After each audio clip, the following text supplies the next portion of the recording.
So in this episode, we're going to talk about our new journey, where we're at on the development space. It's going to be like an introductory to development, and then we're going to have a series of episodes just right behind this on our development journey.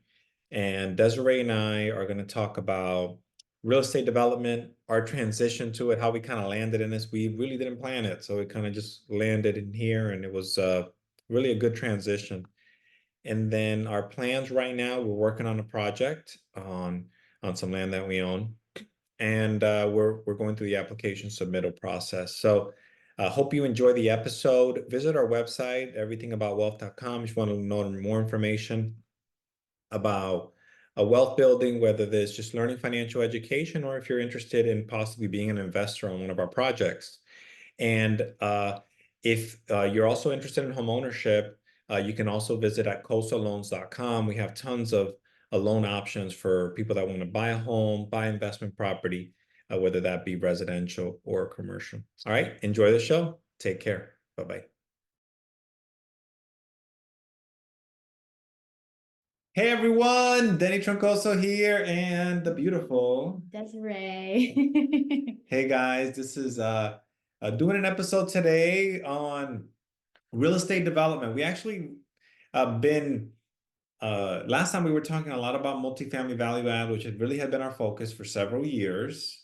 But we actually buying a multifamily value add, we landed in this opportunity to buy some land with it and then actually go into the development process, Yes. right? Yes, we went back and forth for so long. Do we keep it? Do we sell it? What do we do with it? Yep. So after about 2.5 years now of owning the property, we've decided we're going to move forward with getting approved for development. Right now, in the stage we are doing it, and we have plans to possibly develop it, but things may always change. So right now, that's our plan. Yeah. So I mean, the funny thing is that we had talked to a broker when we were first buying this multifamily property, and it had all this land with it, and we're like, the broker's like, in fact, it was an appraiser, and he said, there's a lot of other land in the city. I'm not sure if this is going to be the best opportunity for land. You probably should just try to buy the property. And I'm like, okay, you know, fast forward, seller didn't want to sell without the property, without selling the land. So we had to buy the land, and it was still a great deal. And financing it together is what made the deal work, because we wouldn't have been able to buy the land with a bank loan, just the land separately, the way that the markets froze basically in COVID. It was right around COVID when we were buying this. And then we went through the value add process on this 42 unit, which we need to do an episode on to talk about this whole process we went through with the value add of a 42 unit property. And now we own land and we're going through the development process. So that's an interesting transition. It's exhausting. I mean, I say that, right? It's been 4 years, right? Yeah. But I think what we've been learning over so many years is we started out buying homes and flipping, and then we started keeping, and then we're in this consistent change. So it's a beautiful journey. It's a beautiful thing to see how you can transition throughout different phases and different asset classes within real estate as you want to grow, right? Some people don't, but I guess we're a little bit different in the sense we keep trying to figure out what's the next challenge we can take on.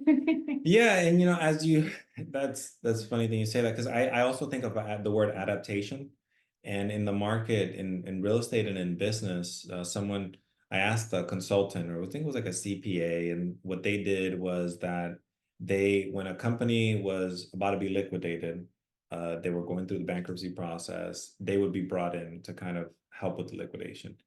And I asked her, I think it was a question like, what are the biggest mistakes, or what is the entrepreneurs that you work with that actually work out, that do well, is one of the biggest traits, what is their kind of skills? And the word she said was adaptation.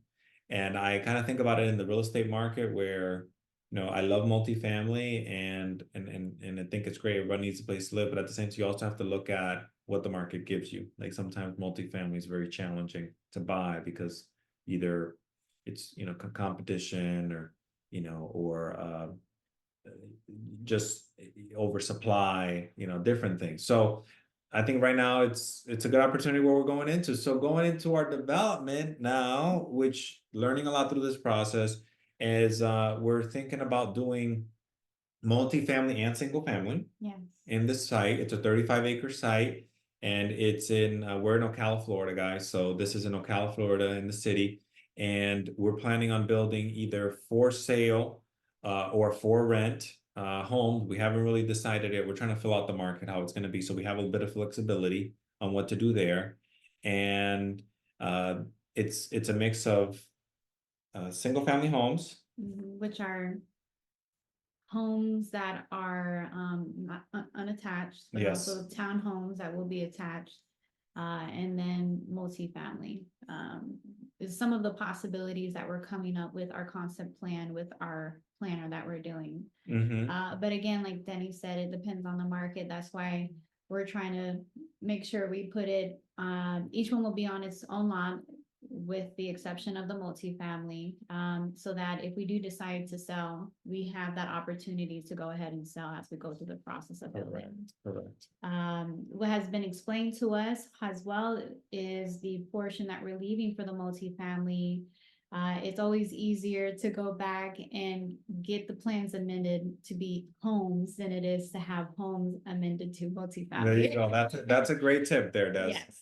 So have flexibility. You can always go down, and this is talking about density here, but if you have a lot of density to build a big units, if you want to make it smaller, it's easy to make it smaller than to make it bigger, because typically cities, neighbors, they don't really want a lot of people living in their area because they have concerns about traffic, they have concerns about noise, congestion, different things, and people just are a little concerned about change, right? Because people are used to their neighborhoods looking a certain way. They don't want them to change because people are scared of it. But sometimes change is good.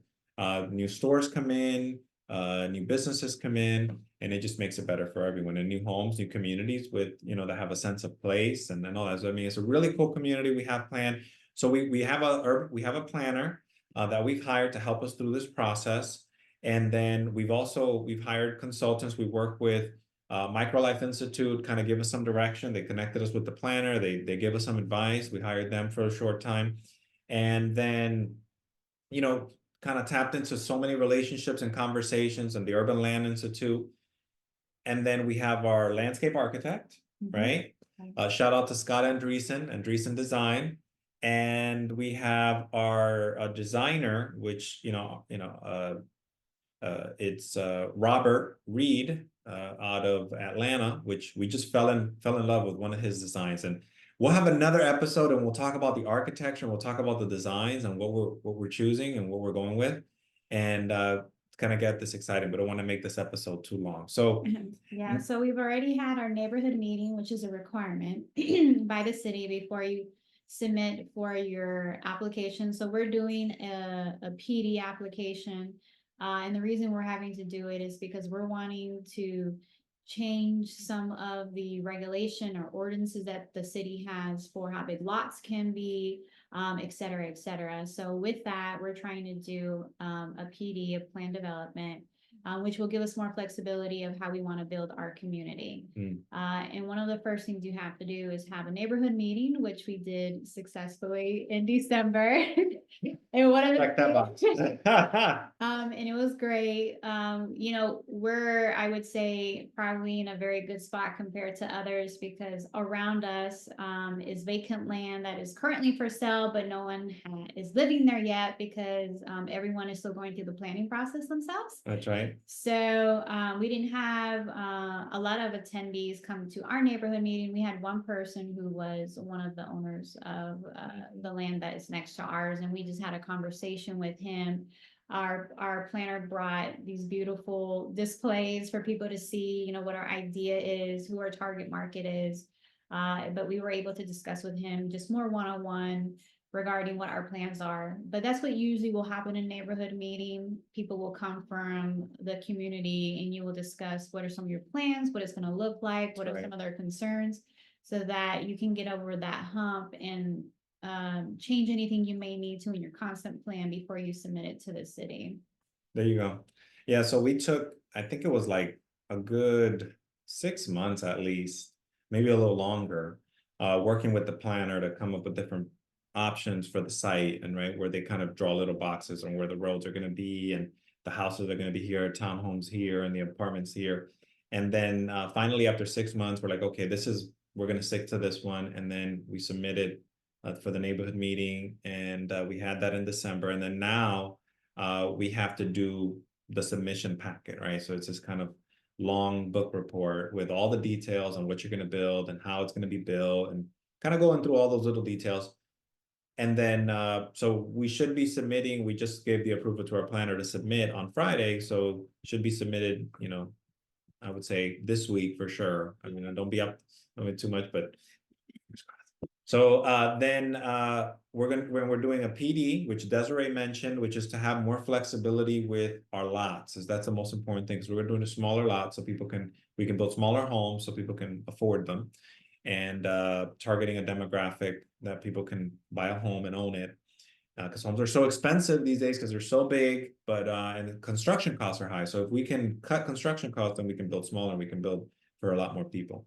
And then we're also doing something called an annexation, which is we're in the county, so we're trying to move into the city. The property is actually, everybody around us is in the city, but we're trying to also be in the city, and that's for utilities, so we can have lower utility costs there. And then the last thing is we're also doing a comprehensive plan amendment, which sounds a little, legal jargon. It sounds a little comprehensive, but basically it's helping us to change the land use and the density and all these things. And it's a pretty long process. It takes like 9 months, maybe even a little longer. So we'll be sending updates and throughout this process, because we have so many things that have to happen before that.